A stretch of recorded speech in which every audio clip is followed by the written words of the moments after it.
Bem-vindo, Bira. Obrigado, querida. Obrigado.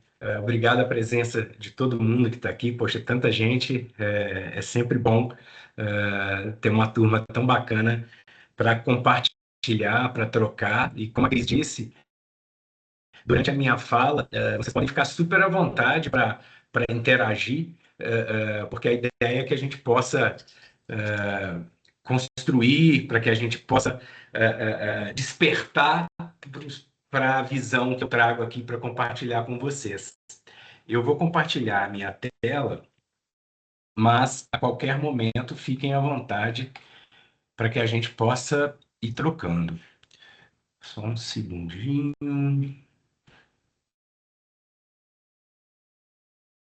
Vocês já estão vendo aí?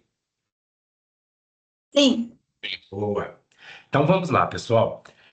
Seguinte, a ideia é trazer para vocês uma visão, porque todo mundo que está no terceiro setor tem a visão muito clara do que é o seu propósito, das causas que trabalha, mas eu quero trazer essa visão de hoje, uma provocação e um alerta para que a gente possa quebrar um paradigma em relação a como nós que somos diósques, que somos do terceiro setor, como a gente se vê, como a gente entende a nossa importância e como a gente entende as possibilidades que a gente tem a ressignificar o nosso papel na relação com as empresas, né? Então, esse é um material que eu preparei exatamente com esse objetivo. Antes de seguir aqui o fio do raciocínio, eu quero me apresentar, né? Eu sou o Bira Miranda, né? Meu nome é Biratã, mas todo mundo me chama de Bira. Então, nas interações que a gente tiver, não só hoje, mas daqui para frente, no LinkedIn, em qualquer outra oportunidade, podem me chamar de Bira. Eu sou publicitário, atuei 26 anos no mercado publicitário, tanto tendo a minha agência, trabalhando dentro de agências, trabalhando em departamento de marketing, né? E ao longo desses 26 anos, eu atuei com diversas multinacionais, com diversos projetos de comunicação e marketing. Eu sou voluntário, né? Tenho a minha essência no voluntariado há mais de 7 anos. Eu sou um dos fundadores, fui vice-presidente e presidente da Associação de Assistência e Desenvolvimento Humano da Rua, que é uma OSC que apoia pessoas em situação de rua na cidade de São Paulo, onde a gente trabalha não só o acolhimento, mas também o processo de desenvolvimento humano, capacitação para emprego e renda. Então, eu sei e vivi na pele, até porque sempre fui o responsável por interagir com as empresas, por trabalhar com a captação, pela modelagem conjunta de apoios, de patrocínios. Eu sei como que se dá essa dinâmica das dificuldades, como que é a gente trabalhar, inclusive quando você tem muitos voluntários, né? A complexidade de, às vezes, colocar de pé projetos quando você só tem voluntários, não tem funcionários, né? Então, eu tenho aí uma vivência grande nessa situação. E, fechando aí os três lados da mesa, né, que eu gosto sempre de dizer, eu sou fundador e diretor executivo da IP Consulting, que é uma consultoria em ESG, onde a gente trabalha geração de impacto socioambiental como um diferencial para que as empresas se posicionem no mercado e consigam crescer, atingindo objetivos de negócio, mas obrigatoriamente gerando impacto socioambiental, né? Então, baseado nessa minha vivência, é que eu gerei esse conteúdo aqui para vocês. Eu também sou ex-aluno do Staff College da ONU, tanto na construção de parcerias com a iniciativa privada para atingir os objetivos da Agenda 2030, quanto no curso de Economia Circular do Staff College da ONU, e também da plataforma SolveDX do MIT, onde lá eu estudei planejamento de negócios geradores de impacto social. Então, dando aqui um pouquinho do meu background, que ajudou a trazer para vocês o conteúdo que eu estou trazendo hoje. Então, para começar, eu quero começar trazendo um cenário atual no que diz respeito à realidade das OSCs, né? Das organizações da sociedade civil. A gente sabe que cada vez mais os patrocinadores, apoiadores, parceiros aumentam a pressão por unidade na governança, há uma instabilidade e dificuldade de lidar com as exigências de editais e de todos os processos para conseguir apoio, leis de incentivo com prazo de pagamento longo e dinheiro carimbado que dificultam investir na estrutura, na gestão, né? Todo o dinheiro que entra tem que ser para gerar o impacto e se esquece que uma instituição, para ser sólida, precisa de respirar enquanto instituição, como um organismo vivo que é, né? Há uma dependência de doações, né? O processo tradicional de doação. Isso gera uma limitação das atividades e do crescimento das instituições e, consequentemente, da geração de impacto. As apoiadoras sempre fazem uma pressão por impacto mensurável e escalável, né? Isso gera uma pressão do ponto de vista de capacidade de produção constante, de crescimento constante. Por outro lado, muitas vezes quem quer apoiar só fornece patrocínios pontuais, isso também contribui com o desafio. Ações de marketing social isoladas é algo que é cada vez mais costumeiro, né? Uma marca se conecta com uma OSC durante um período, uma data, mas depois não dá continuidade, isso atrapalha o processo de planejamento, de gestão financeira, e que faz com que as OSCs tenham uma dependência de ciclos de orçamento e de vontade política de quem toma as decisões, né? Então, esse é o cenário desafiador que todos nós enfrentamos enquanto OSCs, enquanto quem está aqui na ponta gerando impacto socioambiental. Porém, eu tenho uma visão que o futuro da sustentabilidade financeira das OSCs passa por modelos de negócios híbridos, não apenas por doações, para que a gente consiga minimizar a dependência das doações e minimizar tudo isso que eu listei aqui para trás, todos esses impactos. E a mudança de paradigma, como eu disse no início, sobre o entendimento do nosso papel, né, a gente precisa passar a se ver de uma OSC como beneficiária para uma OSC como parceira estratégica de negócio de quem nos apoia. Porque se uma empresa entender o diferencial que é estar conectado com uma instituição eficiente, honesta, com um padrão de governança maduro, ela tem muito a colher resultados para além daquela geração de impacto pontual. Eu gosto de dizer sempre que as empresas precisam evoluir numa visão de deixar de eu apoio uma causa para eu tenho uma linha nos resultados do meu negócio que é gerada por ESG, por impacto socioambiental, conectado ao negócio. E são as OSCs que vão poder ajudar a amadurecer isso e a viabilizar esse processo. Porque qual é o desafio que está posto para as empresas, né? Eu comecei falando dos desafios das OSCs, mas quais são os desafios que estão postos para as empresas, o que elas buscam hoje? Elas precisam de diferenciação competitiva, reputação com credibilidade, não greenwashing, né? Engajamento de clientes e colaboradores, acesso a crédito mais barato. A gente não pode esquecer que existem várias linhas de financiamento para a empresa que os juros para empresas que estão alinhadas a processos ESG, que têm governança, que geram impacto, eles são menores do que o padrão de quem não atinge o determinado requisito que se faz cada vez mais, e não só do ponto de vista de empresas listadas em bolsa, né? Qualquer banco que você for, se você tiver determinados pré-requisitos que eles colocam, você tem um percentual diferenciado de empréstimo para financiar crescimento, né? acesso a investidores, acesso a territórios públicos e conhecimento social.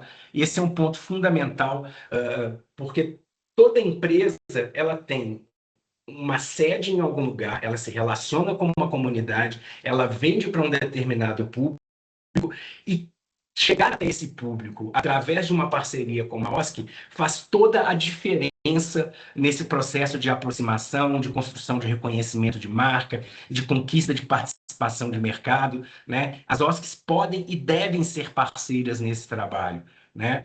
Os cumprimentos de meta de ESG com ROI claro, né? Prova social, cada vez mais a sociedade exige, né? Não basta falar, eu apoio, mas apoia como? Com que resultado, né? Então, são pontos que estão sendo cobrados das empresas e que eles estão diretamente ligados com performance de negócio.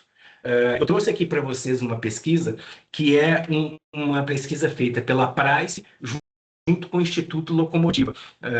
E eles trouxeram dados muito legais para a gente sobre hábitos de consumo do consumidor brasileiro. 9 em cada 10 brasileiros das classes C, D e E direcionam hábitos de consumo a lojas e marcas sustentáveis. Eu gosto muito desse dado porque as pessoas tendem a achar que consciência sobre ESG, sobre geração de impacto, é uma coisa que fica na classe A e B. E essa é uma pesquisa que foi feita com 2.100 brasileiros por todo o Brasil. Então, tem uma amostra muito significativa. Com relação à disposição do brasileiro a priorizar marcas, 86% dos brasileiros estão dispostos a priorizar marcas e lojas sustentáveis. E o dado que, para mim, é definitivo, que mostra o quanto as empresas precisam de nós, OSCs, do terceiro setor, para continuar crescendo. 53% dos entrevistados deixaram de comprar marcas por falta de responsabilidade social. Então, você imagina o que é, o quanto uma empresa gasta de marketing, o que ela se esforça de mecanismo para conquistar mercado e, de repente, ela está perdendo clientes porque ela não tem responsabilidade social. As pessoas têm consciência, né? Às vezes as pessoas... você vê uma visão muito rasa, falando, mas ninguém sabe o que é ESG, ninguém sabe o que é responsabilidade social. Se engana muito quem fala isso, porque hoje em dia todo mundo tem um acesso à informação, sabe como as marcas se comportam, elas sabem o que esperar da marca.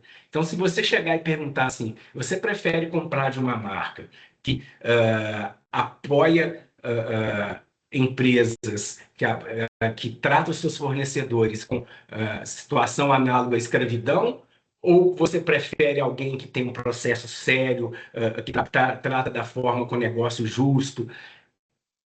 Automaticamente você vai ver que as pessoas vão escolher o lado correto. Você prefere marcas que ignoram a tragédia climática e não apoiam a comunidade onde está inserida? Ou você prefere uma marca que é solidária, que abraça a comunidade, que ajuda no seu desenvolvimento, né? Então, a gente pode listar aqui uns 10 fatores diferentes que você vai ver que as pessoas têm a consciência do que é responsabilidade social, do que é geração de impacto, né? Uma empresa que gera embalagens e não recicla, enfim, você tem uma série de questões que o brasileiro hoje tem consciência disso, espera e cobra das marcas.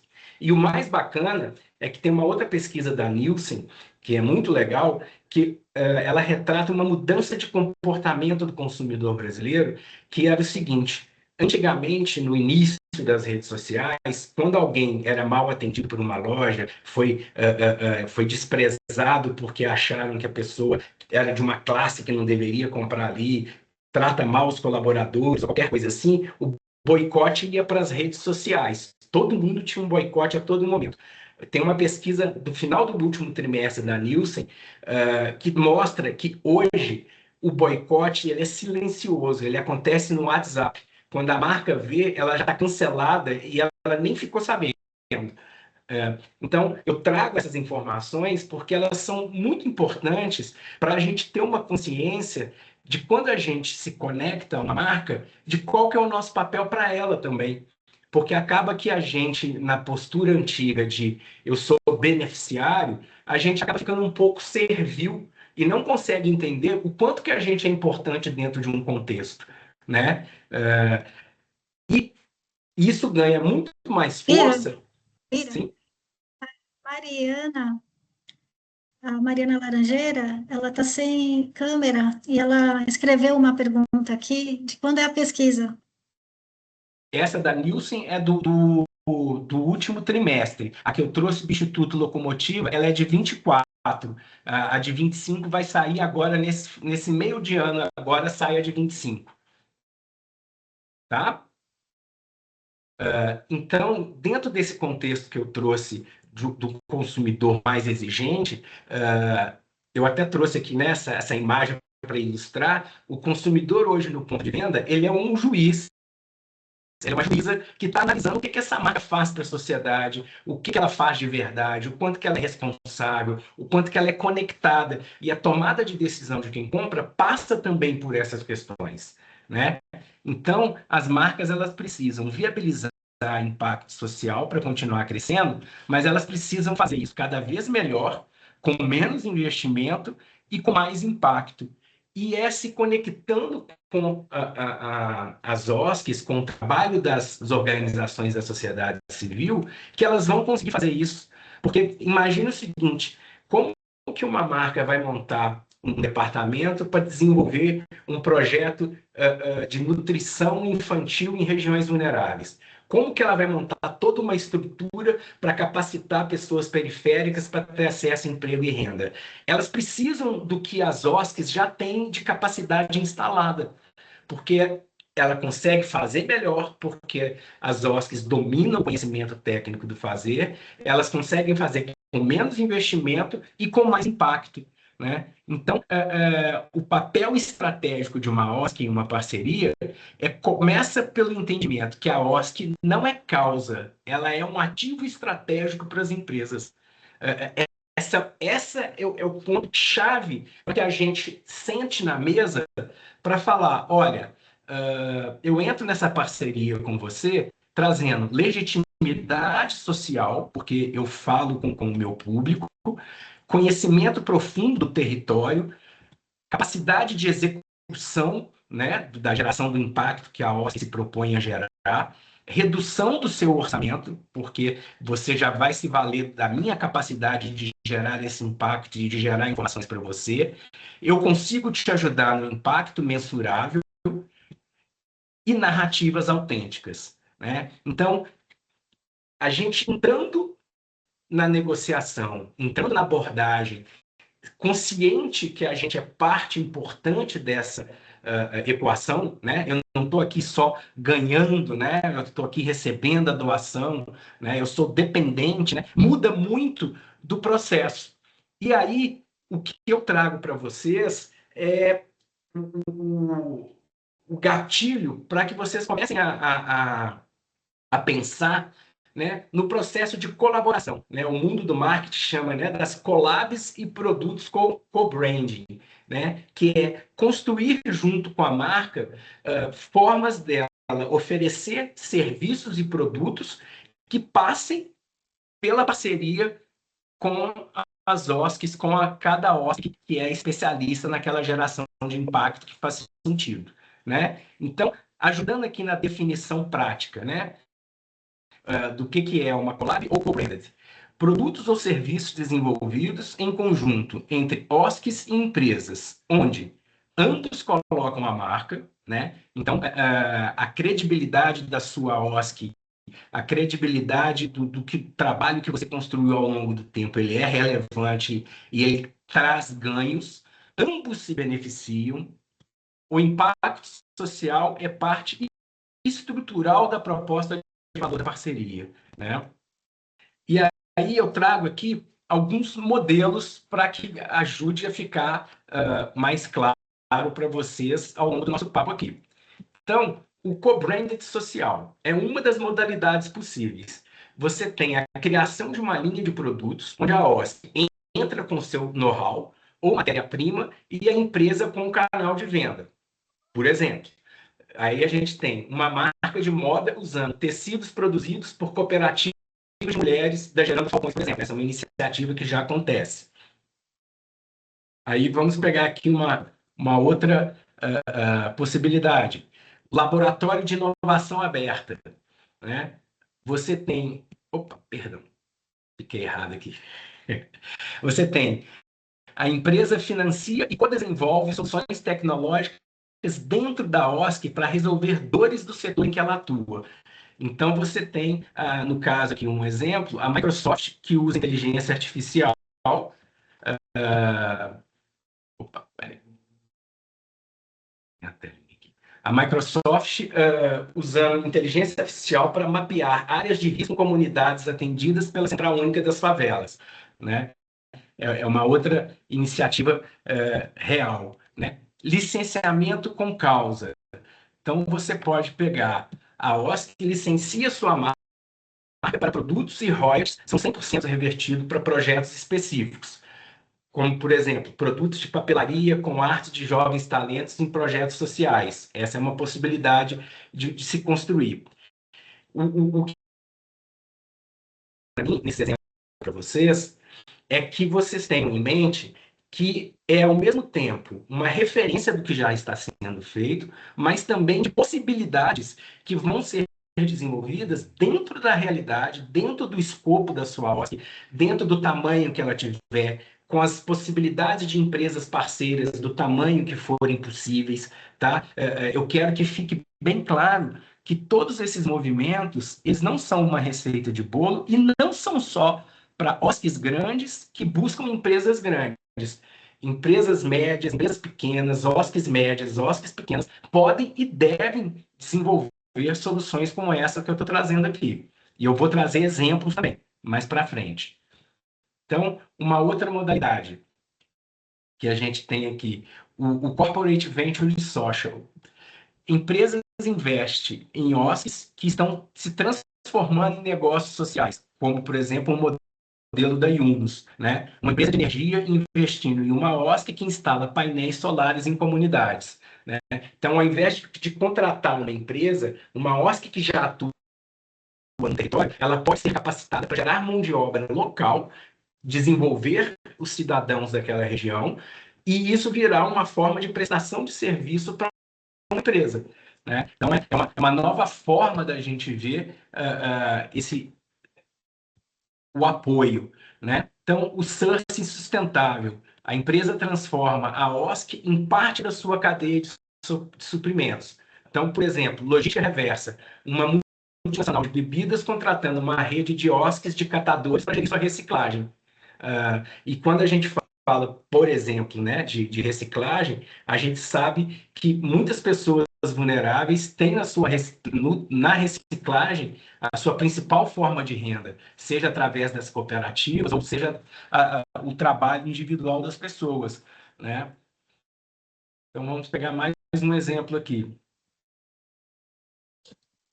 Aí eu trago aqui para mostrar algo que, né, provavelmente muitos de vocês já conhecem, que é o trabalho da Havaianas com a Gerando Falcões e da Nestlé também, tanto na sandália quanto no caso das barrinhas de cereais, onde no caso da barrinha de cereal, 100% do lucro da barrinha é revertido para o projeto Favela 3D da Gerando Falcões, né? Então, é um exemplo de caminho que pode ser seguido e deixando claro, não é coisa só de gente grande. Eu vou bater nisso ao longo do nosso papo todo, tá?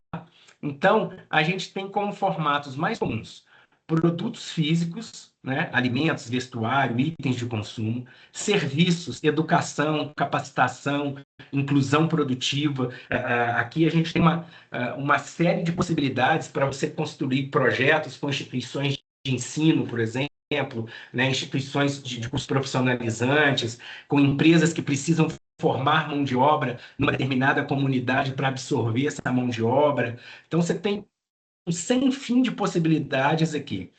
Plataformas digitais, né, de capacitação, de estudo, de formação online, experiências, né, eventos, jornadas, programas corporativos, a parte de turismo, né? Quando você olha regionalmente, polos de turismo muito forte. Aqui a gente pode ter uma série de projetos desenvolvidos, projetos perenes, né? Licenciamento de metodologia ou selo de impacto. Então, vamos imaginar que a OSC ela desenvolveu uma metodologia social que ela consegue gerar um impacto socioambiental de uma maneira diferenciada. A marca pode se conectar a isso e o modelo com que o apoio vai se dar, ele vai ser um modelo de mais longo prazo para se poder usar isso, para poder conectar isso ao seu negócio. Aí eu vou entrar agora num passo a passo para que a gente consiga entender como que a gente pode fazer isso, né? Então vamos lá.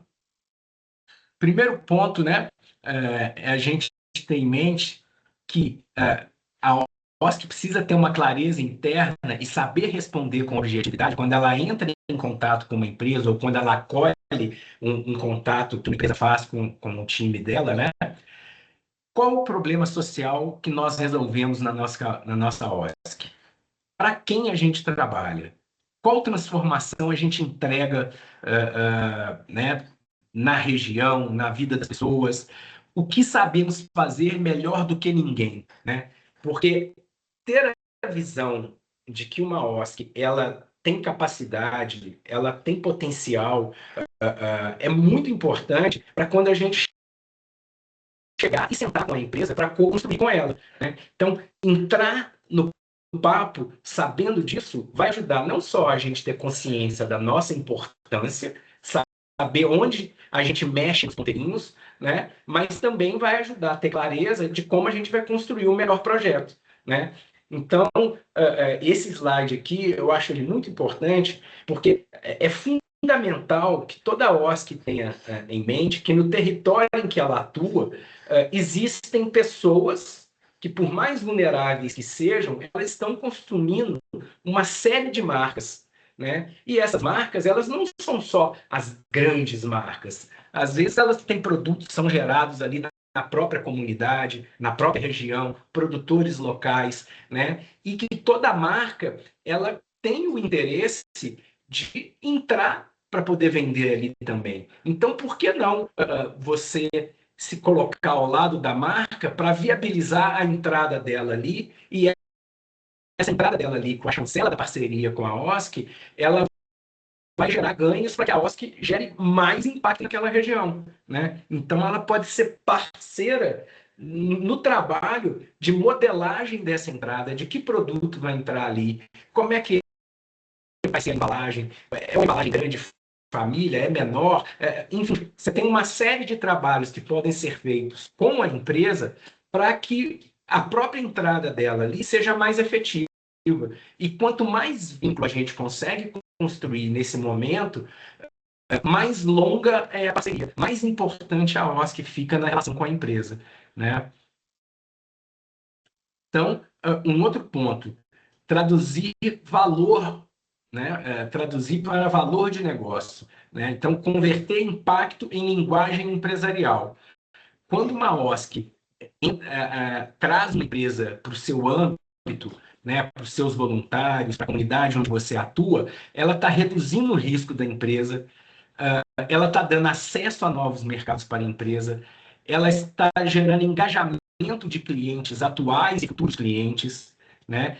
Inovação de produto. Né? Quando você senta com uma comunidade para ouvir como ela consome determinado tipo de produto, isso é ouro para uma OSC. Perdão, isso é ouro para uma empresa. Né? As empresas gastam milhões em pesquisa e desenvolvimento de produtos e que, sentando com quem está na ponta, com quem vive a realidade de uma comunidade, entendendo os hábitos, as necessidades, você consegue, às vezes, trazer um insight que vai fazer toda a diferença. E esse é um canal que precisa ser permanente, porque se a gente consegue gerar valor de forma permanente, a gente está, inclusive, contribuindo com reputação para essa empresa, e a longevidade da nossa parceria tende a ser maior, porque está claro o ganho que um gera para o outro, né? Eu trago aqui 2 exemplos de projetos que eu participei diretamente. Um com uma empresa de energia fotovoltaica que atua em Minas Gerais e na Bahia, que é a Bulb Energia, onde foi criado um modelo de assinatura de consumo de energia fotovoltaica, onde quanto mais gente assinasse o pacote de energia da companhia, mais ela reverteria um percentual para comunidades nas regiões vulneráveis, onde ela capta a energia. Porque, via de regra, todo lugar que tem uma usina fotovoltaica, né, as fazendas fotovoltaicas, tem um baixo IDH. Né? Onde tem muita insolação, normalmente tem baixo IDH. Então, ali foi feito um trabalho onde a companhia se diferenciou por falar, olha, quanto mais eu vendo, mais impacto eu gero. Essa mesma lógica foi feita com o Bureau de Serviços de Branding, de moda, Renata Branches, no Rio de Janeiro.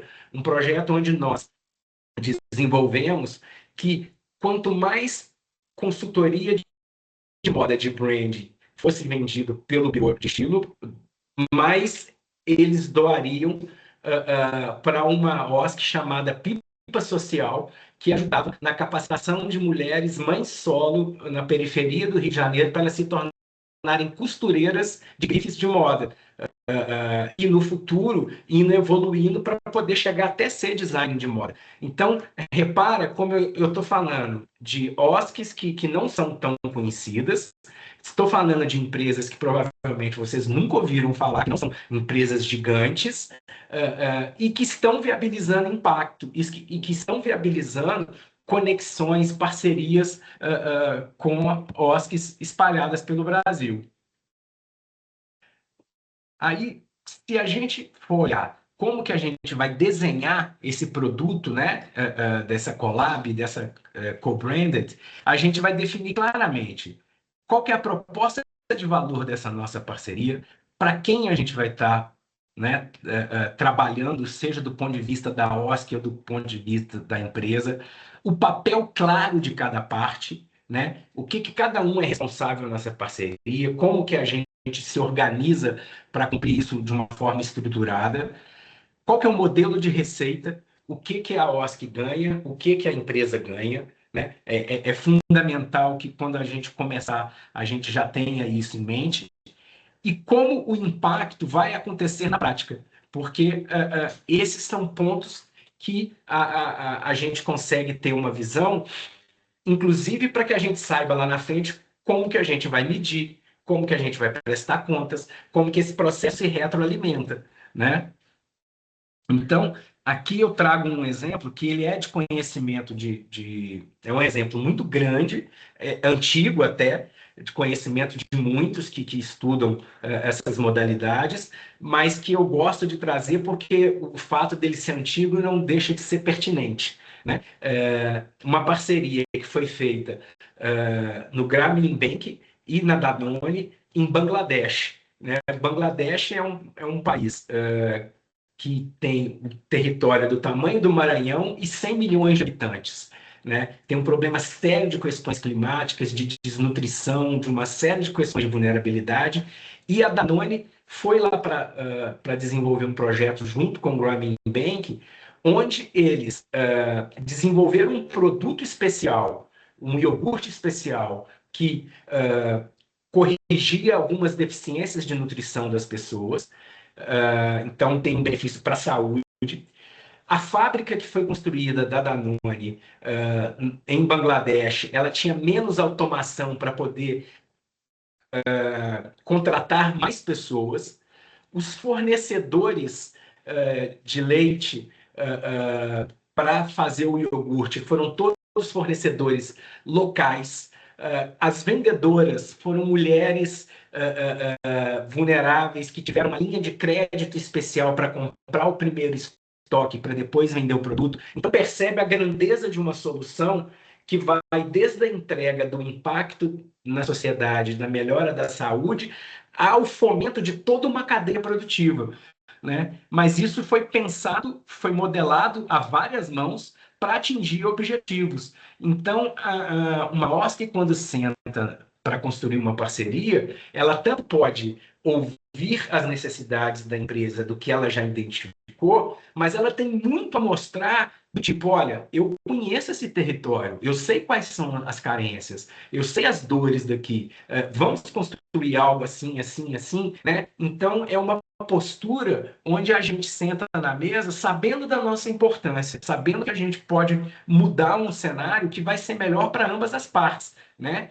Então, com isso a gente consegue ter sinergia real com a causa, não fica aquela coisa só superficial, de só fazer um apoio pontual, uma divulgação, mas tem uma sinergia muito real. A gente consegue ter a solução de uma das coisas que são importantes para a OSC e para as empresas, que é a capacidade de escalar isso depois, porque quando você consegue construir algo de maneira tão simbiótica, tão parceira, naturalmente fica mais fácil escalar. Isso tem um alinhamento de valores, tanto da valores para a marca patrocinadora, quanto para a OSC, do que é importante, do que é o coração da causa que a OSC trabalha.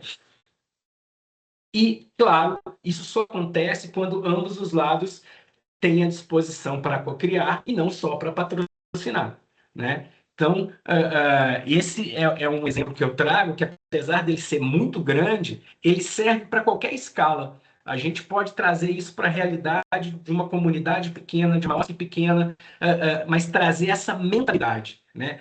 Não é sobre replicar, é sobre entender o modelo para aplicar dentro da nossa realidade, né?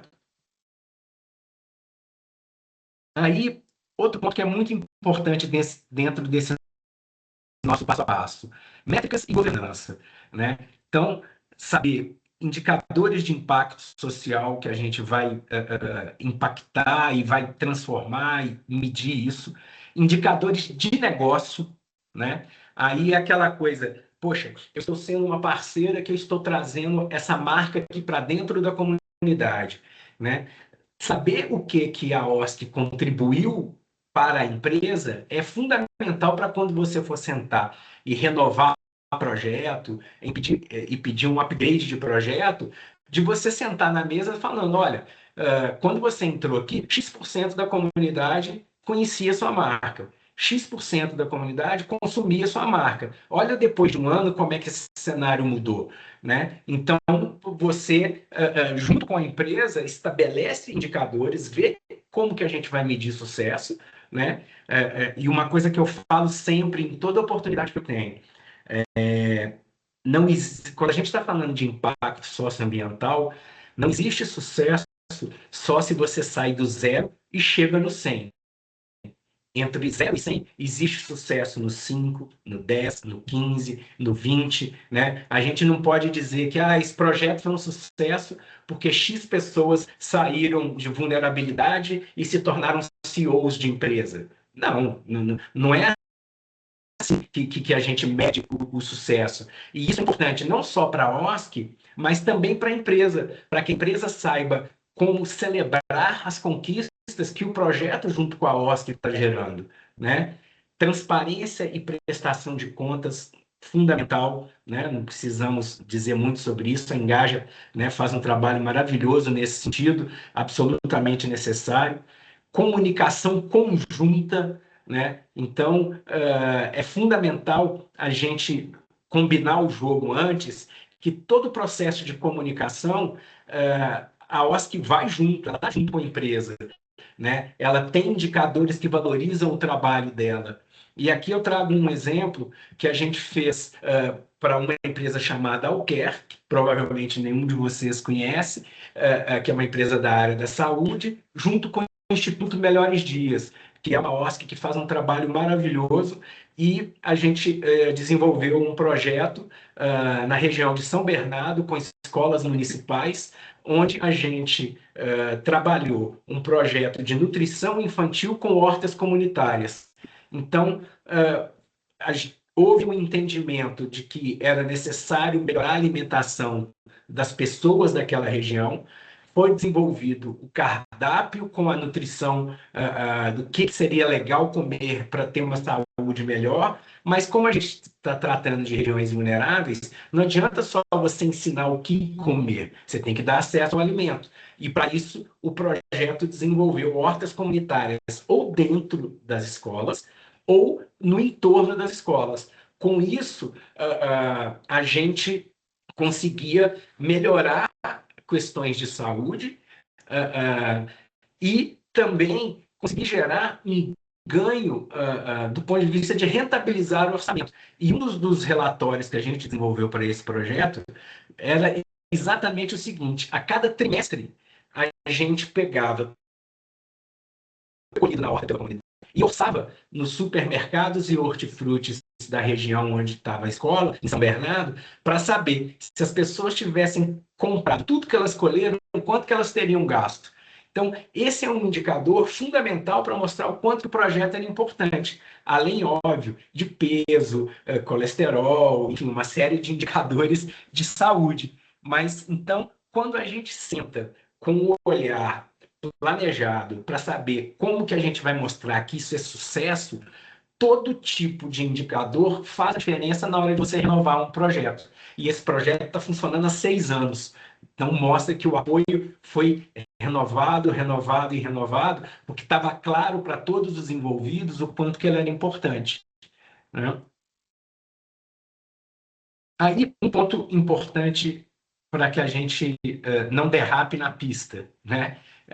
Como é que a gente evita erros e armadilhas, né? Então, um ponto importante: a OSC entrar na parceria sem a clareza estratégica, né? Então, aqueles pontos que eu trouxe lá no início, de saber quem nós somos, como nós contribuímos, o que só nós fazemos, né? Então, é importante a gente entender isso no contexto da parceria, né? Aceitar recursos sem discutir modelo de longo prazo, né? Quando a gente vai construir uma parceria nesse sentido, óbvio que nem sempre as empresas são 100% flexíveis, e isso faz parte do jogo.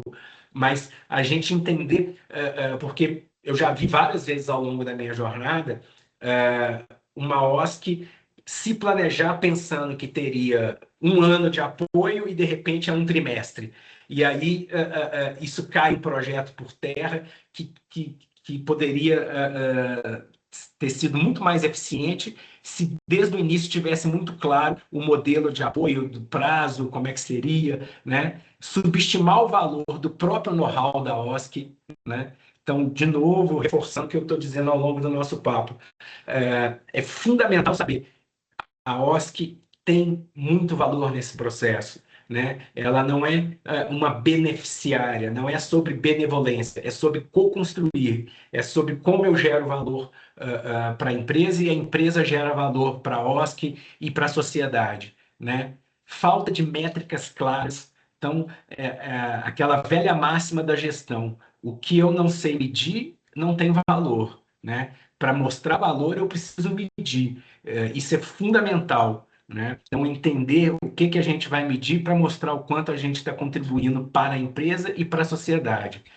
E outro ponto é uma comunicação confusa entre impacto e marketing, né? Eu sempre falo para as empresas que não há problema nenhum, pelo contrário, de divulgar a geração de impacto socioambiental que uma empresa promove.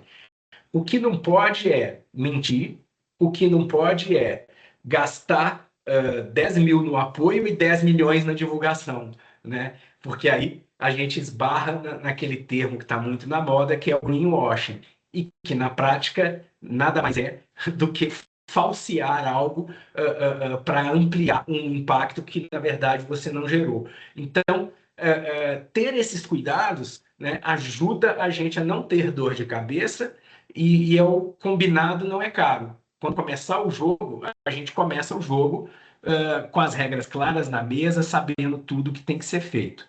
Então, para finalizar, esse é o nosso último slide. Muito importante, né? Quando a gente vai entrar para construir junto com uma empresa um projeto na linha do que eu trouxe aqui, é nunca vender a causa e sempre vender a solução com impacto, né? Porque às vezes não há conexão da diretoria, da empresa, até mesmo questões pessoais, né? É natural, todo ser humano é mais simpático a uma causa, a outra, né? Eu que trabalho diretamente com apoio a pessoas em situação de rua, sei o quanto que essa causa não é atrativa para muita gente não se interessa por essa causa, né? Então, a abordagem da OSC precisa ser sempre, a sua causa é importante para você, ela é o que te move, ela é o que te faz se doar, mas é importante que quando a gente senta para uma empresa, com uma empresa, é ter a visão clara de que há uma solução com o impacto que a gente está levando. A gente está ajudando a melhorar algo na sociedade e para a empresa, né? Isso muda toda a percepção, né? E pensando em estruturar um discurso de venda disso, né? Aqui só como referência, porque é lógico que cada OSC é uma OSC, mas como referência de estrutura, é importante a gente mostrar o problema real, social e de mercado para a empresa, que essa parceria pode resolver, porque isso importa para o negócio da empresa, né? E aí entra uma outra coisa, pessoal, que é o seguinte: ao longo dos meus 26 anos lidando com diretorias, né, os chamados hoje em dia de C-level, de diversas multinacionais, uma coisa que eu aprendi é: nunca pare em frente a um decisor de uma empresa para pedir algo para ele. Sempre mostre para ele o que você está contribuindo para que a vida dele vá melhorar. Eu vou te ajudar a melhorar tal coisa na sua empresa. Você vai ganhar isso.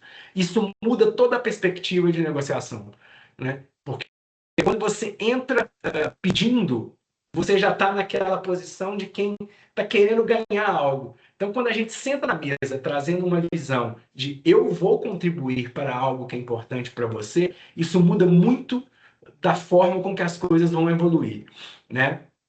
Uma sugestão de solução a ser cocriada.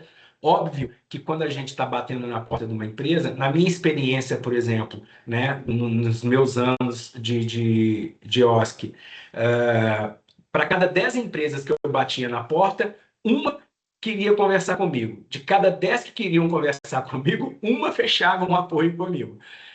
Então, quando a gente já chega organizado, com uma sugestão de caminho, né, não quer dizer que a gente vai impor algo, porque, afinal de contas, tudo que é co-criado é um trabalho que vai ser feito a várias mãos. Mas você já mostra que tem uma coerência de onde a gente está, o que a gente pode fazer, e a gente vai fazer juntos algo que vai ser melhor do que a ideia inicial. Mas eu já cheguei ali com algo claro, né? No material, né, na abordagem, é legal ter uma visão de impacto e retorno esperado, né? Falar, olha, baseado no que minha OSC já gera de impacto normalmente, eu sei que a gente gera esse tipo de impacto, o meu histórico é esse, tal, com o seu apoio a gente pode incrementar 10%, 20%, né? De novo, mesmo que isso seja o ponto de partida, mas é legal você mostrar um raciocínio estruturado, porque quem está do lado de lá está nessa frequência, né? Então a gente já se alinha ali numa frequência. E dentro do material de abordagem inicial, qual que é o próximo passo concreto depois dessa nossa conversa? Para além do que efetivamente vai ser feito, quando você chega com uma estrutura dessa, você já deixa claro para a empresa que está do lado de lá que, poxa, aqui tem uma instituição séria, que tem um histórico muito bacana e eficiente no que faz, que sabe o que ela tem de importância e sabe o que ela, para onde ela quer ir. Beleza, vamos sentar, vamos construir e vamos para um lugar mais bacana, tá? Então, aí para a gente finalizar, né? OSCs não precisam escolher entre impacto e sustentabilidade financeira. Não precisa ser um ou outro, precisa ser os dois, né? Parcerias bem estruturadas geram receita recorrente, escala de impacto, transformação sistêmica. E a pergunta final é: se sua OSC fosse convidado hoje para co-criar um produto com uma empresa, ela estaria pronta? Então, essa é a última provocação que eu trago para que vocês possam, a partir desse gatilho dentro de um processo evolutivo natural, que cada um tem seu tempo, tem sua forma de priorizar, que vocês possam sair daqui com essa pulguinha atrás da orelha e começar a correr atrás deste modelo, porque eu acredito sinceramente que é a partir daí que a gente vai conseguir escalar as coisas. Aqui está o meu contato nesse QR Code, vocês podem pegar aí, tá meu WhatsApp, meu e-mail, podem me acionar para que a gente troque para além desse momento aqui, porque, como eu disse aqui, foi só o gatilho inicial. E se for o caso, se vocês precisarem de apoio nessa jornada, a gente conversa para entender como isso pode ser feito. Mas, independentemente de qualquer projeto, que aqui tenha sido esse start para que a gente consiga ampliar ainda mais o impacto que vocês geram, que vocês dentro do ecossistema que vocês participam, tá bom? Obrigado pelo tempo de vocês. Qualquer dúvida ou necessidade, eu estou aqui à disposição. Maravilha, Bira. Muito obrigada. Uma palestra incrível. Comentei com eles. A gente tem muito orgulho de ter uma parceria assim com você. Na verdade, é uma parceria de divulgação desse tipo de abordagem, que é ainda muito pouca no Brasil, talvez mais forte em outros lugares, e a gente pode estar puxando aí uma frente muito boa, né? A Sengá já vem com a bandeira de organizações seguras, confiáveis, para caminhar para uma parceria como essa que o Bira está trazendo, as empresas precisam ter essa confiança de parceria a longo prazo. E em uma crise financeira, como a gente vê, e a gente está num ano muito crítico, né? Todo mundo está sentindo isso na pele. Quando você tem uma parceria estratégica entre a organização e a empresa, eu costumo dizer que é essa engrenagem, né? Que para mim faz todo sentido. As empresas vão pensar, com certeza pensam duas vezes para tirar algo que é totalmente estratégico para a empresa e colocar o terceiro setor como numa posição estratégica na empresa é a virada de chave.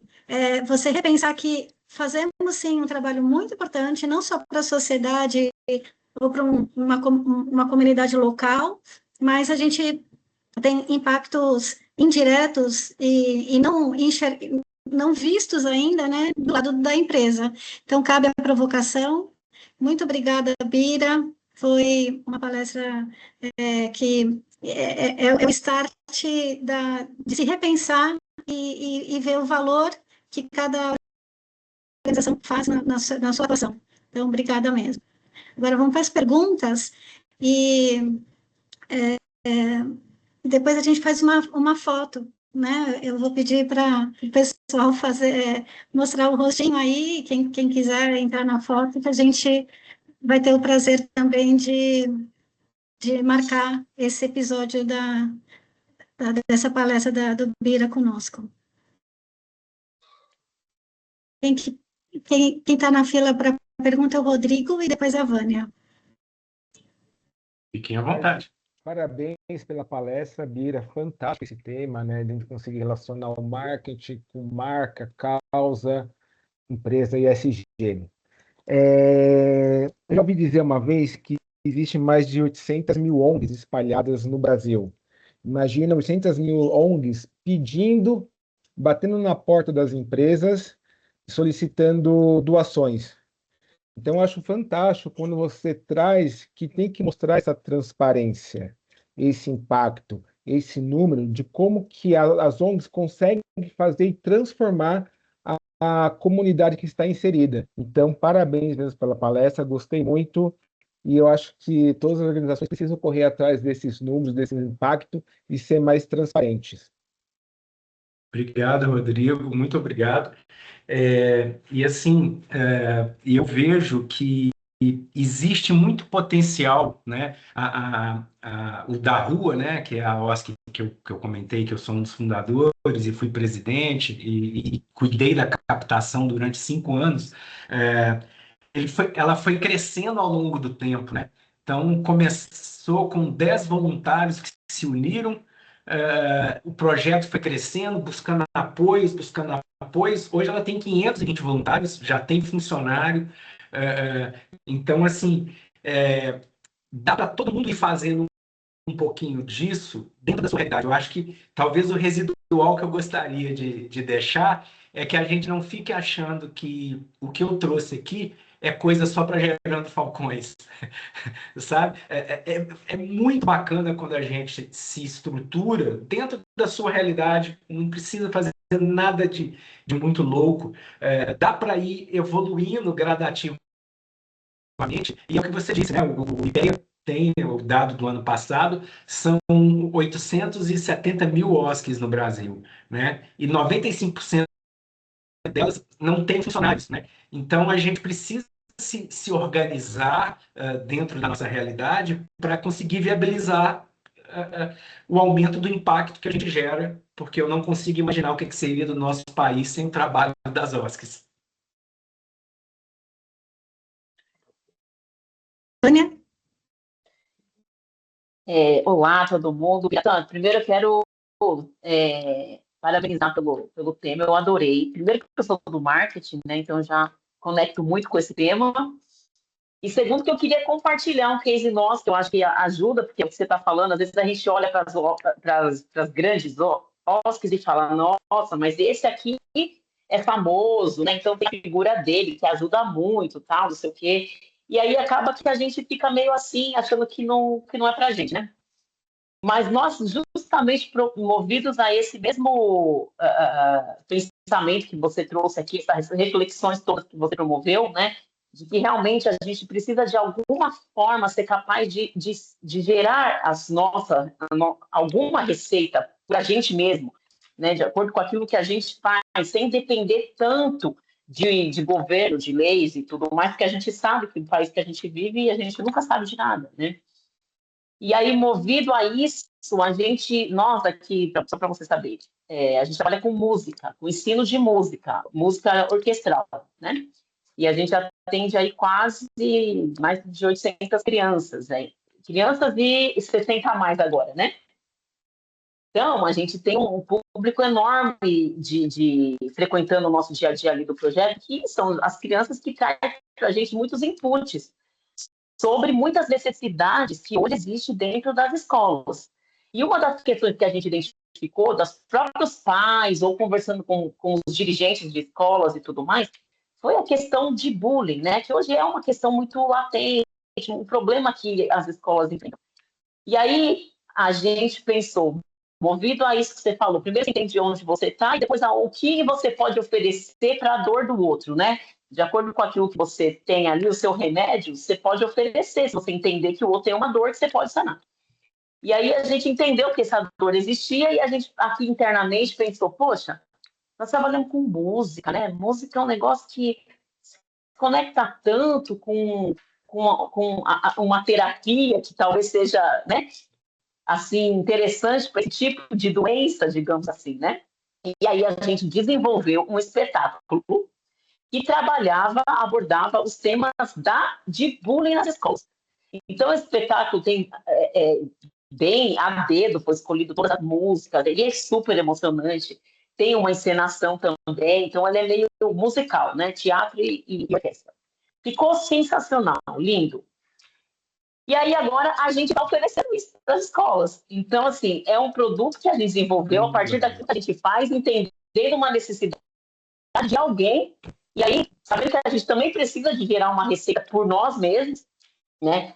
Então, nós estamos na fase de comercialização. Assim, a gente ainda não tem alguém assim especializado totalmente, porque o nosso negócio não é tanto a comercialização de um produto, mas a gente já desenvolveu, porque o nosso forte é o desenvolver, né? E agora a gente está desenvolvendo as parcerias para que a gente possa comercializar. Então, a gente não tem muito acesso ainda a escolas, né, a comercializar com escolas, mas a gente está se juntando com alguns parceiros que estão dentro disso, né? E, assim, é algo que tem tudo a ver com o que você falou e a gente aqui dentro do que a gente faz, eu queria compartilhar, que é um case que é nosso, né? Não é de ninguém que eu conheço, é meu mesmo. Que legal. Sensacional. Parabéns, Sensacional, Vânia. Vânia. E essa Esse é o independência, espírito.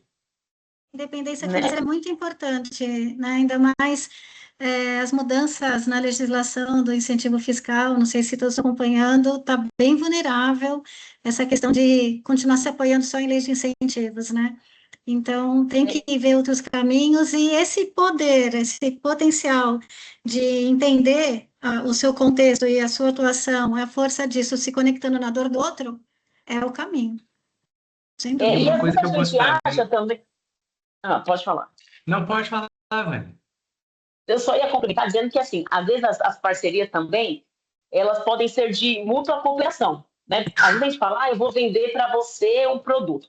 Mas, às vezes, não, aquilo que você consegue não é bem a venda. Mas você consegue que alguém que faz um trabalho muito legal pode contribuir com o seu trabalho, que também é legal. E aí os dois se ajudam. Que foi o que aconteceu com a gente aqui numa parceria que a gente recém fechou com um instituto que trabalha com questões também socioemocionais nas escolas. E aí a gente se conectou, eu entendi o que eles faziam, eu expliquei o que eu fazia, eu amei o que eles faziam e eles amaram o que eu fazia. Só que, assim, a princípio, a gente não tinha muito, aparentemente, não tinha muito a ver. Só que hoje eu tenho uma necessidade muito grande de treinamento dos meus professores, porque, imagina, 800 crianças para 50 e poucos professores, eles têm que lidar no dia a dia com muitos temas que não é música. Só que ele é um professor de música. Então, você imagina, antes dele falar, hoje pega o violino e vamos tocar, ele tem que, às vezes, trabalhar, atender uma criança que chegou daqui com N problemas, né, que aconteceu lá na casa dela, e acontece muito, vocês imaginam, né? Dentro de comunidades e tudo mais. Então, ele mesmo, às vezes, não está preparado. E aí a gente aqui internamente falava, poxa, a gente precisa preparar nossos professores. Poxa, tem tantas questões que ele tem que lidar todo dia. A gente não tem um preparo para ele, né? A gente precisaria ter isso, a gente precisaria investir nisso. E aí esse instituto falou, olha, eu tenho essa metodologia, eu trabalho assim, assim, assim, e eu tenho um trabalho pro bono que eu faço para algumas ONGs. E eu gostei muito da sua ONG e vou fazer para você. E aí começamos esse trabalho ontem. Então, Vânia, assim, outra parabéns. coisa. Muito bom. Obrigada por compartilhar. Eu queria só fazer um complemento que eu acho legal, que quando eu trago a visão da gente se organizar para conseguir, né, tudo que eu trouxe aqui, é legal ter em mente que, às vezes, se juntar com outras OSCs te dá mais musculatura para fazer coisas maiores. Não precisa pensar só em você sozinha numa batalha, né? No universo das OSCs que trabalham com população em situação de rua aqui em São Paulo, nós criamos um coletivo que é o Na Rua Somos Um. E somos 30 OSCs ali. Isso nos deu uma musculatura de conseguir muita coisa porque a gente se uniu. Então, de repente, você fala assim, eu sou pequenininho para bater na porta de determinada empresa. Mas se você se juntar com 5, você já não vai ser tão pequenininho. O impacto que você vai gerar, quando você soma os esforços, ele é muito maior, né? Então, é legal ter essa visão que, no final, a gente está colaborando para gerar impacto, para atingir os objetivos que a gente tem, para melhorar a sociedade. E se a gente juntos consegue bater na porta de mais gente ou de gente maior, melhor ainda. Dani? Vamos lá. Tudo bem, Cris? Olá, Biratan. Obrigada pela palestra. Foi muito legal ter conhecido um pouquinho conhecido essa experiência que você teve a respeito. E eu queria perguntar justamente porque é o que a gente faz aqui. Na verdade, a Amorfilia começou com parcerias com empresas. Então, aqui na Amorfilia, a gente tem 5 anos de história e a gente vive de doações de empresas. Não é por lei de incentivo. A gente vai começar agora a captar pela Lei Rouanet. E nesses 5 anos, o desafio era justamente levar para a empresa algo que fizesse sentido para eles investirem, porque eles tinham que entender que ali ia ter algo em troca, né? E como na Amorfilia o corpo diretivo do Instituto são executivos, então a gente sempre ia buscar doação com executivo. E aí começou justamente dessa forma, né? Então a gente criou alguns projetos na comunidade que são todos financiados porque geram valor para a empresa. Então, a gente montou um call center com uma empresa de call center na comunidade para gerar emprego. A gente montou um coworking com uma empresa de tecnologia, porque eles queriam mostrar que tinha um programa relacionado à tecnologia e que isso, de alguma forma, gerava empregabilidade. Então, a gente abriu um coworking na comunidade. E aí eles pagam os jovens aprendizes por conta própria para ficarem naquele coworking junto com a nossa equipe. E foi assim que foi desdobrando. Mas qual que é o desafio hoje, Biratã? Aí não sei se você pode nos ajudar, que aí eu queria trazer para você. Toda vez que a gente senta como empresa para negociar, para fazer reunião, a gente sempre tem que desenhar uma solução. Na verdade, é isso, assim. Quando eles chegam até a gente, eu tenho isso para te dar. E você tem que usar o que eu tenho para te dar. Basicamente isso. Então, no Amorfilia, a gente saiu com várias frentes de atuação. Então, eu falei de coworking, mas a gente montou ateliê de artesanato e a empresa financia e as peças a gente vende para outras empresas. E isso foi virando algo enorme. Então, imagina que nos 5 anos a gente ativou ali várias empresas que doam para algo que eles entendem que gera valor para eles. Então, a gente usa as plataformas deles, porque no Instituto o nosso trabalho é empregabilidade, é gerar renda na comunidade. Então, a gente acolhe a população, faz um processo de capacitação e desenvolvimento, e no final a gente gera renda. Então, a gente mostra para a empresa essa jornada. Então, por isso que eu acho que as empresas tanto nos procuram para fazer essas ações em conjunto. E o desafio é esse. Toda vez que a gente vai na negociação, a empresa quer algo específico. E a gente fica nessa, abre uma nova frente, mas isso, de certa forma, custa para o Instituto. Então, agora a gente está tentando botar preço. Não dá para você me dar só sua plataforma. Eu preciso que você me dê a plataforma e o recurso financeiro para eu ter o meu educador em sala para ensinar as pessoas a usarem sua plataforma. Só que precificar e depois gerar valor tem sido um desafio, porque a hora que chega na hora de falar de dinheiro, as empresas vão, mas você não queria só usar a plataforma? Então, é um desafio muito grande essa parte. Daniela, não tem, né, como você. Primeiro, eu quero dar parabéns ao trabalho da Amorfilia, porque eu acompanho o trabalho de vocês, é muito sensacional. É muito sensacional. E eu acho que não existe receita de bolo, né? Vocês já sentiram isso, que não tem uma receita de bolo. Mas eu vejo que um dos possíveis caminhos, dependendo, né, do cenário que você se encontra, da empresa que você está, é tentar conectar o que vocês vão fazer com algum indicador que melhora o desempenho da empresa de alguma forma. É aí que está o ponto-chave para mim. Porque se você chega e mostra para a empresa, olha, o negócio é o seguinte, eu vou te dar um diferencial onde, quanto mais você me ajuda aqui, mais eu te ajudo ali.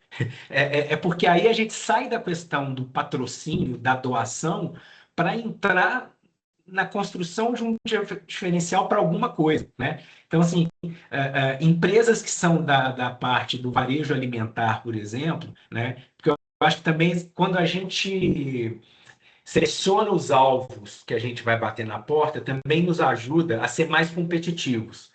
Porque tem algum tipo de empresa que dificilmente a gente vai conseguir modelar um produto junto. Mas vamos dizer hipoteticamente, de uma empresa de alimento. Você olha, esse alimento aqui, vamos colocar aí para ser vendido na região da comunidade onde a gente está, onde a gente vai desenvolver um projeto, vamos ver o quanto que esse produto vai ser mais consumido, e quanto mais, aquela coisa, né? Empresa adora, tudo está ligado à performance, né? Então, quanto mais você vender na comunidade que eu atuo, mais você vai me dar.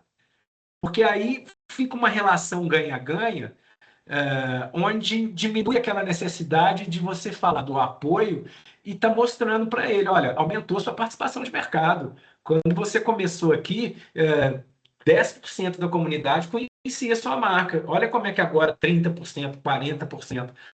Porque tem uma coisa que eu sempre gosto de expor para as empresas, que é o seguinte, uma coisa é você criar reconhecimento de marca, construir marca com propaganda. A outra coisa é quando você viabiliza a transformação na vida de uma pessoa. Ainda mais se você trabalha, né, com capacitação, educação, a conexão que você gera com aquela pessoa e com a família dela por ter ajudado ela a mudar de patamar, ao longo de um período, não tem propaganda eficiente que vá fazer isso. Então, são esses critérios de argumentação e de construção, eles são mais sólidos, né? E uma coisa que eu sempre tento nos projetos que eu estou envolvido lá na consultoria é de ajudar a empresa a identificar personagens. Porque, óbvio, o número é importante, relatório é importante, mas como é que esse relatório se materializa numa história de vida de uma pessoa? Né? Como é que a gente ajuda essa marca a perceber o valor que eu gerei para ela? E isso tudo vai aumentando as chances da gente conseguir resolver esse problema. Outra coisa que eu acho que pode ser um caminho, de novo, frisando que não é receita de bolo, é de repente vocês entendendo a potencialidade que vocês já têm e o problema que vocês já querem resolver, é vocês inverterem a dinâmica. É vocês formatarem o projeto do modelo comercial para um projeto que vocês querem e bater na porta daquelas empresas que esse projeto vai fazer sentido. Porque aí você diminui um pouco dessa questão de faz coworking, faz call center, né? Que aí acaba que você está um grupo né? Gigante. Ateliê de artesanato, e aí agora você já tem 5 negócios na comunidade. Exato. E o custo interno, né? Se está dentro dessas parcerias, porque no fim você vai ter que ter superávit para cobrir gestão e tal, e isso sempre é esquecido. Porque aí é uma coisa que eu também acredito muito, assim, é a mentalidade do sniper, né? Aquele que atira no alvo e não do cara da metralhadora, né? Que sai atirando para todo lado, que você gasta A gente muita foi da energia metralhadora até aqui. Então, isso também ajuda a ser mais eficiente, a gastar menos energia e também entender que, beleza, se tal empresa que bateu na minha porta não fechou comigo, porque eu sei onde eu tenho que ir. Não, perfeito. Já transparece, eu acho que é isso. Desenhar talvez uma proposta mais forte aqui e mais assertivo nas empresas, porque as empresas vão chegando porque os executivos vão indicando e a gente vai recebendo. E eu dizer não é muito difícil quando você recebe doação, porque sempre vem, tá bom, a gente patrocina um evento, mas a gente faz isso aqui juntos, assim. E aí a gente vai aceitando, mas eu gostei da sugestão, vamos tentar ser esses próximos anos um pouco mais assertivos aqui nas propostas para isso. Porque na pior das hipóteses, vocês podem, de repente, customizar módulos para uma realidade de uma empresa, mas que no fundo ele está contribuindo para um todo que já está planejado. Você não vai saindo muito do seu escopo, né? Assim, olha, o meu escopo é esse aqui, é aqui que eu mando bem, né? É aqui que eu sou fera. E aí você vai fortalecendo isso, customiza dentro disso. Perfeito, já deu para refletir um pouco aqui sobre. Obrigada. Maravilha. Falei que hoje ia ser uma aula de estratégia / captação. Muito bom, Bira, obrigada. Mais alguém com alguma pergunta? Aproveitem. Jaque. Não fujam para a gente tirar nossa foto, hein, pessoal? Olá, tudo bem? Tudo bem. Meu nome é Jaqueline Duarte, eu sou fundadora e presidente do Instituto Anjos da Enfermagem. Nós atuamos na formação humanizada da enfermagem. E eu achei interessante o debate aí dos demais colegas, e o do Bira principalmente, porque pareceu uma sinergia muito grande com a gente, porque nós tivemos agora que tomar medidas de gestão justamente para alinhar o que nós queremos. Então, achei muito bacana quando ele falou que a gente tem que criar um escopo e correr atrás dessa versão mais, como é que eu posso dizer, mais independente. Antes, nós éramos patrocinados exclusivamente pelo Conselho Federal de Enfermagem e Conselhos Regionais de Enfermagem. E nós vivemos meio que escravos durante 10 anos. Então, nós fazíamos tudo para que o programa chegasse nas faculdades, o COFEM era muito divulgado, e chegou um ponto que eles não aceitavam nenhum tipo de outra parceria. Então, a gente queria fazer um collab como o Gerando Falcões. E só para abrir um parênteses, nós temos 20 e 3 anos de existência. Então, nós já tínhamos várias ideias, inclusive essa questão de collabs, de produto social, e nunca pudemos aplicar porque existia essa questão da exigência de que nós fôssemos exclusivos. E agora, com essa nova mentalidade nossa, nós não fizemos uma nova parceria com o sistema, perdemos aí um bom recurso, mas estamos começando do zero, utilizando essa estratégia que o Bira comunicou aí. A gente vai comercializar, ou seja, nós temos 2 programas. Ele é focado mais na formação de estudantes que vão ser preparados para atuarem de forma mais humanizada, principalmente nos hospitais. Aí esse nós vendemos para as faculdades. O outro programa, ele é um programa que ele treina profissionais, tanto na questão B2C, que é direto aos enfermeiros, como na B2B, que é diretamente com escolas, que é formando enfermeiras escolares, porque a gente viu que o problema no Brasil é humanização da assistência de enfermagem e a falta de saúde escolar.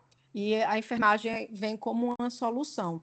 Então, nós estamos começando quase do zero, estamos com 2 empresas já, e vamos, aos poucos, conseguindo aí alavancar, né, esse número de patrocinadores em todo o Brasil dessa forma, vendendo, comercializando o produto para não ficarmos dependendo dessas questões das leis de incentivo e também de editais e patrocínios diretos, como a gente tinha.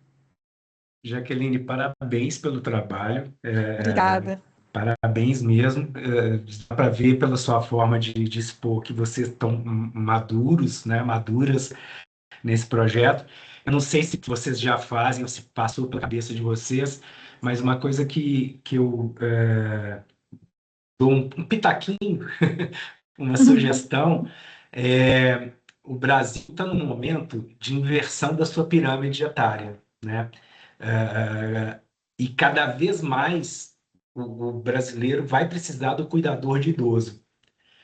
A formação de cuidador de idoso é um mercado potencial imenso, porque você tem pessoas com renda, nós temos cada vez mais famílias menores, então você não tem quem consiga cuidar do idoso, que consiga cuidar do idoso tecnicamente, então pode ser aí um caminho muito legal para vocês explorarem também, caso vocês já não tenham pensado nisso.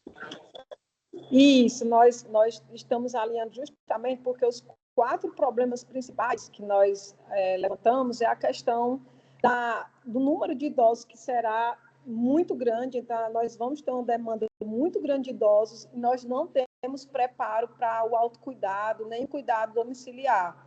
Então, na nossa frente de cursos, nós teremos também um produto que será B2C, para as pessoas que cuidam de idosos em casa, que querem um treinamento humanizado de como cuidar desses idosos. A gente já tem pensado nessa frente também. Legal, parabéns. Obrigada. Maravilha. Parabéns você também pela palestra, eu amei.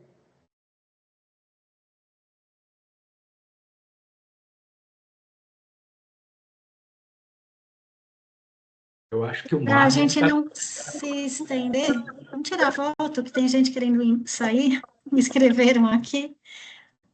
Marlon, tá por aí? Com a mão levantada? Puder abrir a câmera, vamos tirar uma fotinho.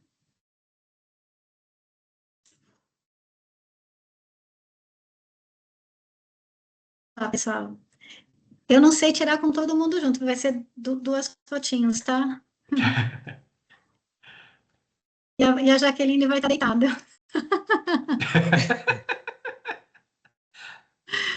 Ai, ai. A primeira, vou jogar lá no grupo.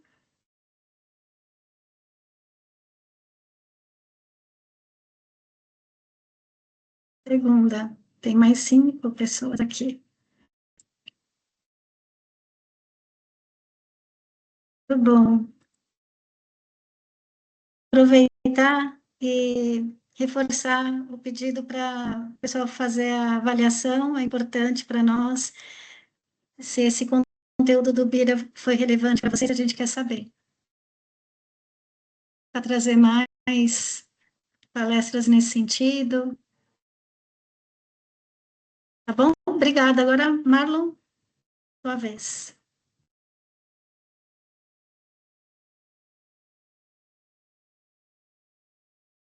Desculpa, estava tentando voltar aqui.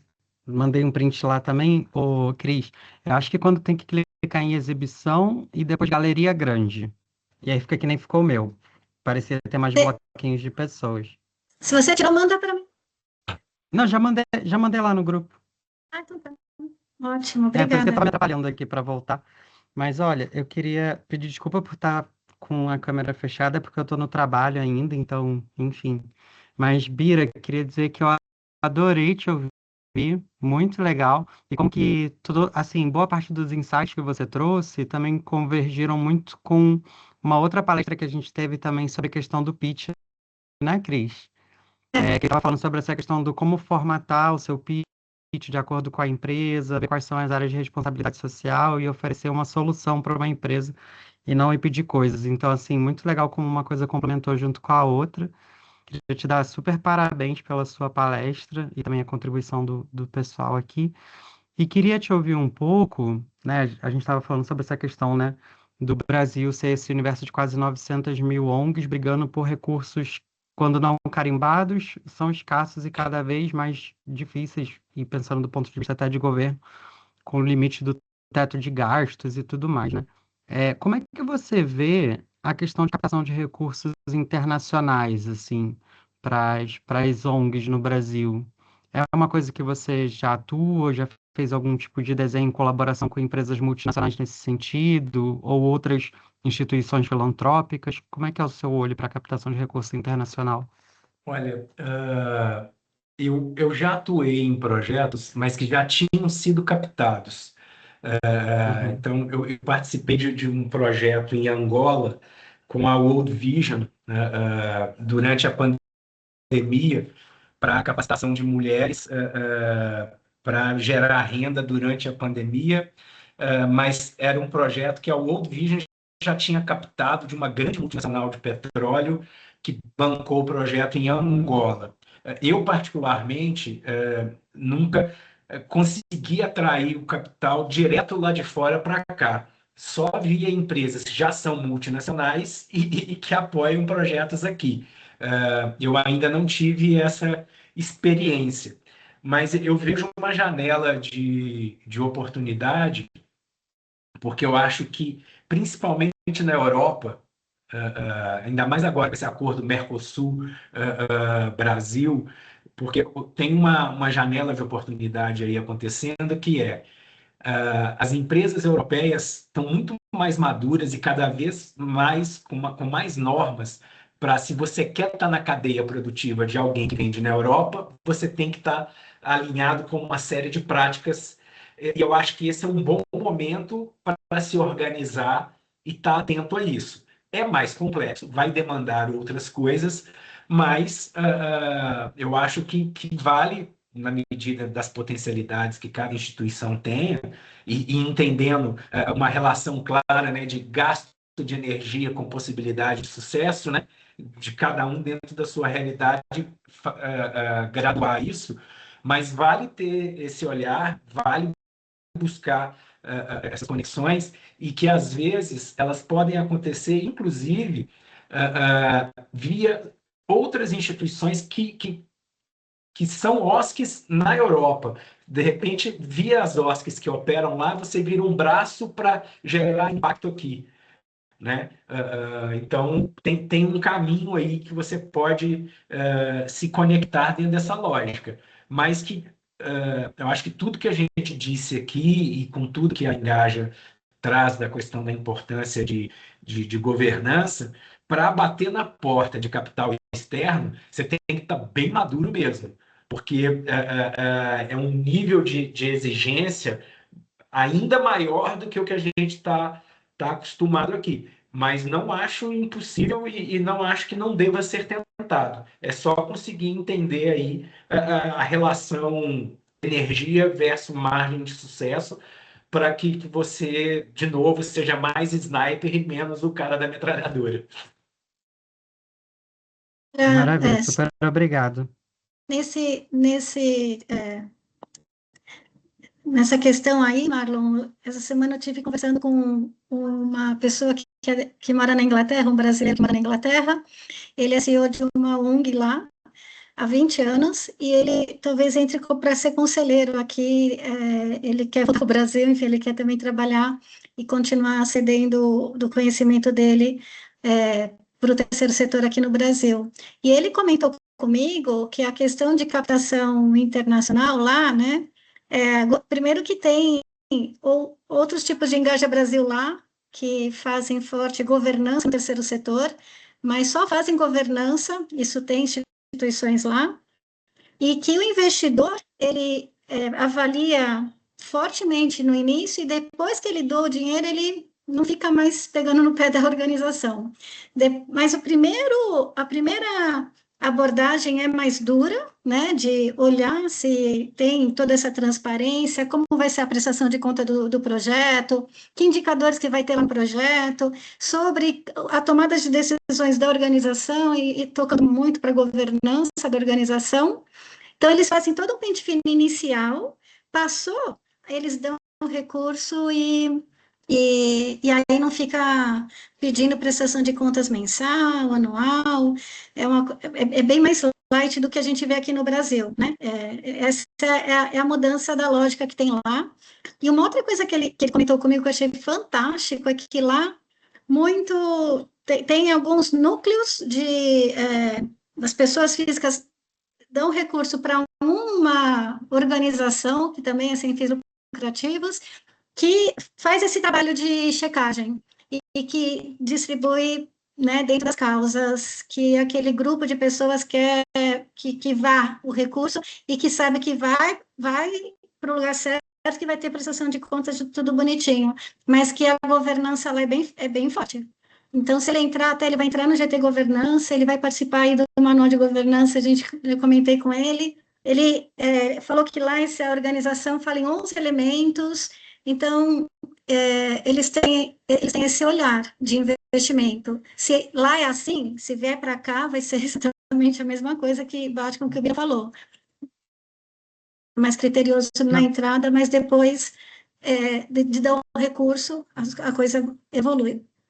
Exato, e eu acho que no caso da Cidadão para o Mundo, onde a gente ensina inglês, né, através do voluntariado, e a gente já atende a nível nacional, né? Hoje, por exemplo, até para não prolongar muito aqui, hoje eu encontrei um edital que era tipo de trabalhar a inserção no mercado laboral de migrantes em Portugal. E Portugal tem, dependendo da região, um fluxo muito grande de turistas, especialmente aqueles que são dos Estados Unidos, né? Então você tem aqui a parte do verão, hotelaria e restaurante bomba, né?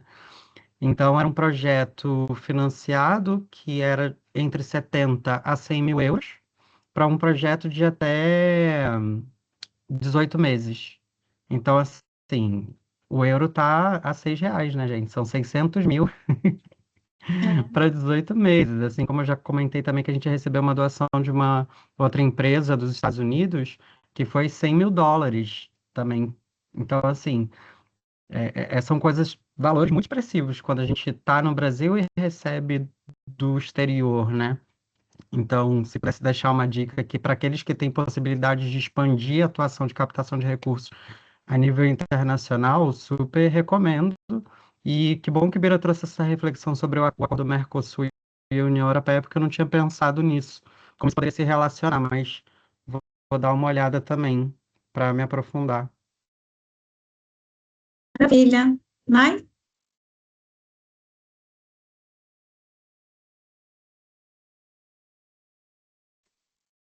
Estou procurando aqui o microfone. Boa tarde. Para quem não me conhece, né, eu sou a Nai, eu trabalho numa ONG, né, uma Associação Sem Fins Lucrativos aqui do Rio de Janeiro, o Instituto Mar Adentro.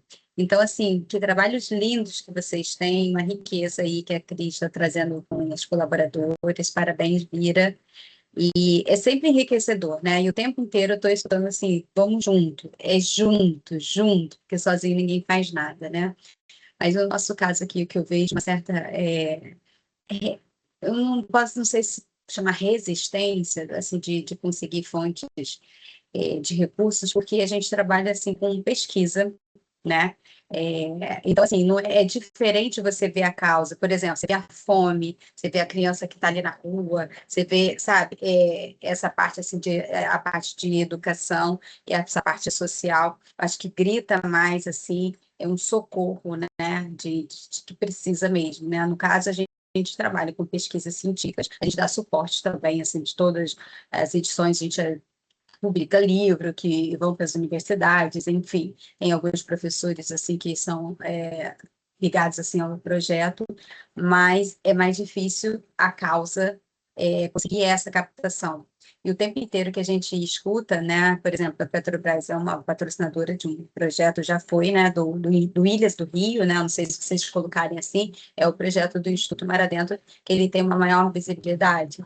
E aí o Petrobras o tempo inteiro também falava, vocês precisam andar só, tipo, ter vida própria, entendeu? E aí essa vida própria que é muito difícil você conseguir, porque sempre que você tem uma captação, já é para um projeto específico que cada vez mais difícil a taxa administrativa, que é aquela taxa que cada ONG conseguia trabalhar ali para fazer um fundo, para conseguir fazer outras coisas. Então, os projetos, cada vez mais eles querem, tem uma verba, que não se chama taxa administrativa, você vai ter lá entre, sei lá, 12%, 15%, às vezes 20%, dependendo, para você comprovar os pagamentos. Aí você pode pagar aluguel, você pode pagar algumas coisas que estão ali que é do administrativo, só que não é uma verba livre.